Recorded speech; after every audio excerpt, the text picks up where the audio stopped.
The Sad Truth, a poem by Robyn Travis.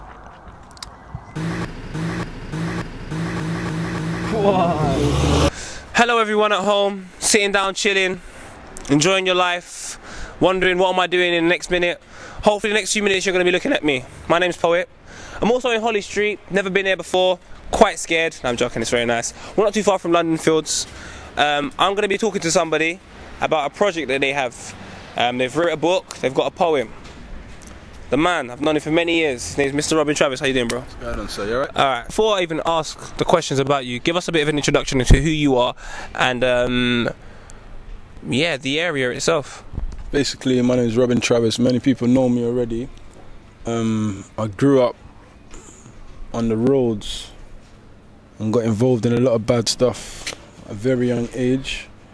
But I had a gift and a curse in terms of the curse of knowing everyone from every area and having to live in all of those areas. Originally raised in Tiverton, although I lived in Woodbury Down Estate. All my friends was in Tiverton, so I raised in Tiverton.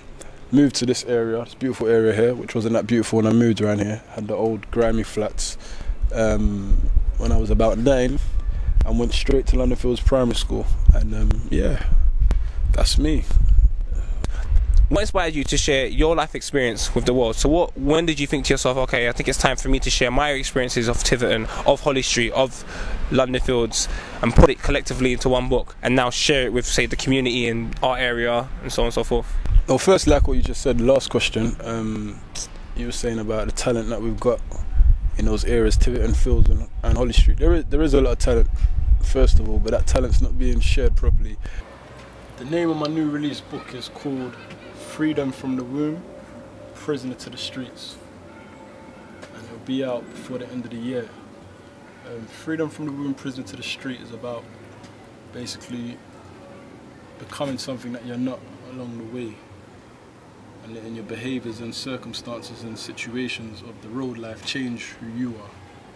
My mission is, for this book really, is to let people know about my life and how I grew up, how I came up, how I got caught up having beef with my own friends, and it's very technical really, and I'm just trying to get that on paper. And what inspired me was watching Bullet Boy, your adulthoods, your kidulthoods, or whatever other films there are out there. No disrespect to any of those things that are out there at the moment, but personally I'm just not feeling that they're representing the hood correctly.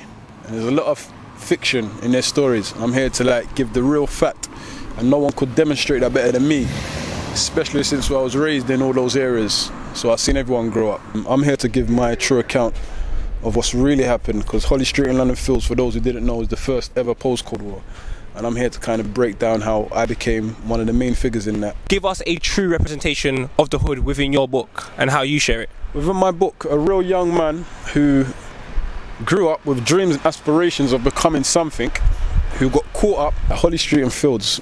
The majority of us went to school with each other, from secondary schools, primary schools. We're having beef on a Saturday, and then Monday some people are in lessons together. That's how stupid that beef was. So there's no other way to break it down. It's not going to be no biased opinions, it's just going to be the truth. I'm not representing it bigging up Holly Street, I'm not bigging up Fields, and I'm not bigging up Tiverton. I'm just saying it how I see it really. There's no such thing as equal opportunities. Life isn't fair, that's why there's so many yous and me's. Some have their mums and didn't have their dad. Some had both parents, but the love was still dead. Some had no carers and grew up in care and hated the world because their parents left them there. My truth is the streets that I knew. This place where I loved, but I hated it too. I had many brethren from Hackney and Tottenham, and I never thought that one youth death would start a beef that got so rotten. Many in prison and many are dead, but I still see my dead brethren, but that's in my head. Feels like nobody cares, especially them feds. Maybe I'm a fool because I'm caring too much.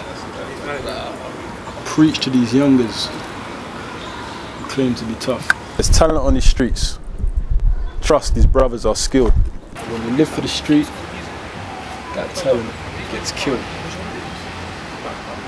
I was filled with talent, also filled with rage. I got stabbed. Shot after. I locked up in a cage. I've tried to change my life around just to prove that I'm human. The system don't give a fuck about a genuine new man. Mothers Against Guns, a campaign that's new. Would you really give a ass if the death of these youngers didn't happen to you? Sad truth.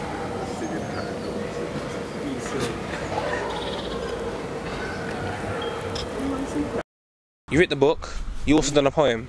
Now, we found out obviously, how you wrote the book and why you wrote the book. How does the poem now coincide with the book? Is it like almost like a summary of the book to some extent, or? Basically, the poem was 20 minutes work of my frustrations.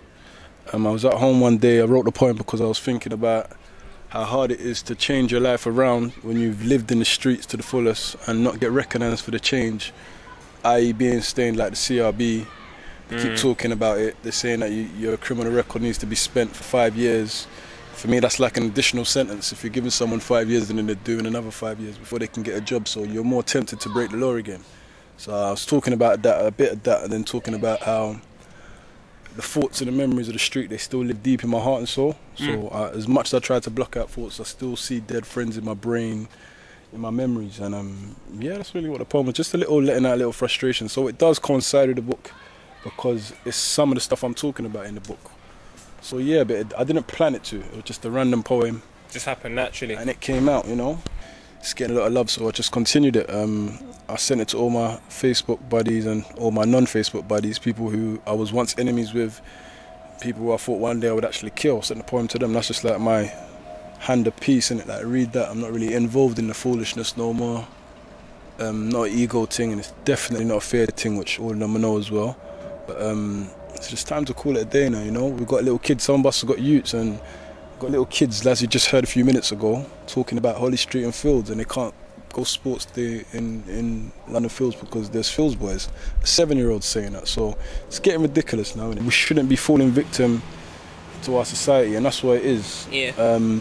Role models become your ends, and I think that a lot of guys basically learn from their elders in the estate who are standing in the block, licking shots or doing certain things that they shouldn't be doing, and you become fascinated by that, and that becomes your role model. I come from a drug dealing family, so my role models were drug dealers, but I was always pushed away from drug dealing. I don't want to come across as someone who thinks they're a gangster and all that stuff like we've seen in a lot of films. I want to talk about an innocent child who we all was. As much as people say, yeah, he's a bad man, they're all behaviours, isn't it? Like, it's behaviours that we learn, and I'm saying that I learned certain behaviours that may have been seen as someone who, he's a bad boy, innit? But if you look at the real person within, I was never a bad boy, but I just know how to behave like a bad boy. I know how to get down like a bad boy, but my heart's never been that dirty. Well, thank you very much for giving me the opportunity to interview you. I really, really appreciate it. Yeah. When's the book coming out? Give us some dates, give us when do we look out, where can we find the information like the poem, so on and so forth. Give us your Facebook so people can add you. And well, my promotion team will be basically getting the book out there before the end of the year. Okay. That's guaranteed. It's just being finally edited and publishers are looking at it. So it's come to its final form right now. My Facebook is Robyn Travis with a Y. I'm the one on the superbike with a helmet. I've been posting that out, and there'll be things on Twitter and other stuff. And yeah, that's it really. Yeah? So yeah. Thanks again, everyone. I'm Poet. My truth is these streets that I knew. The roads that I loved, but I hated it too. I had many a brethrens from Hackney and Tottenham, and I never thought that one youth's death would start a beef that got so rotten. Many in prison, many are dead. But I still see my dead brethrens, but that's in my head.